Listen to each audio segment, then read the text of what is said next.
The frog and the mouse. కొన్ని సంవత్సరాల క్రితము కప్ప, ఎలుక అనే ఇద్దరు మంచి స్నేహితులు ఉండేవారు. కప్ప ప్రతిరోజు ఎలుక వద్దకు వచ్చి కలిసి ఇద్దరు అలా సరదాగా వేటకు వెళ్ళి ఆహారాన్ని సేకరించి కలిసి భోంచేస్తూ సంతోషంగా గడుపుతూ ఉండేవారు. ఒకరోజు కప్ప ఎలుకను తన ఇంటికి ఆహ్వానిస్తుంది.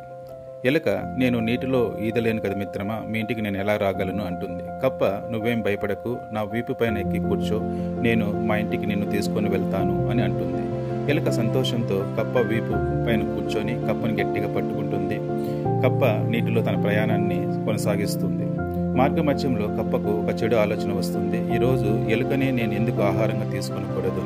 వెంటనే కప్ప నీటిలోనికి వెళ్ళడానికి ప్రయత్నం చేస్తుంది. ఎలుక ప్రాణభయంతో మిత్రమా నన్ను రక్షించు అని కేకలు పెడుతూ ఉంటుంది.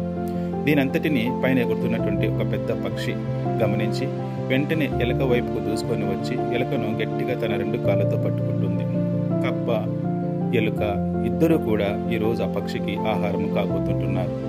కప్ప ఇప్పుడు తనలో తాను, అరే, నా చెడు ఆలోచన వలన ఈరోజు నా మంచి మిత్రుడిని నేను పోగొట్టుకుని వస్తుంది, అలానే నేను కూడా నా ప్రాణాలను పోగొట్టుకునవలసి వస్తుంది అని కప్ప పశ్చాత్తాపపడుతుంది. మిత్రులారా, మనలను నమ్మిన స్నేహితులను ఎప్పుడూ కూడా మనం మోసం చేయడానికి ప్రయత్నం చేయకూడదు. అలా మోసం చేస్తే ఆ మోసానికి మనము కూడా బలి కావలసి వస్తుంది.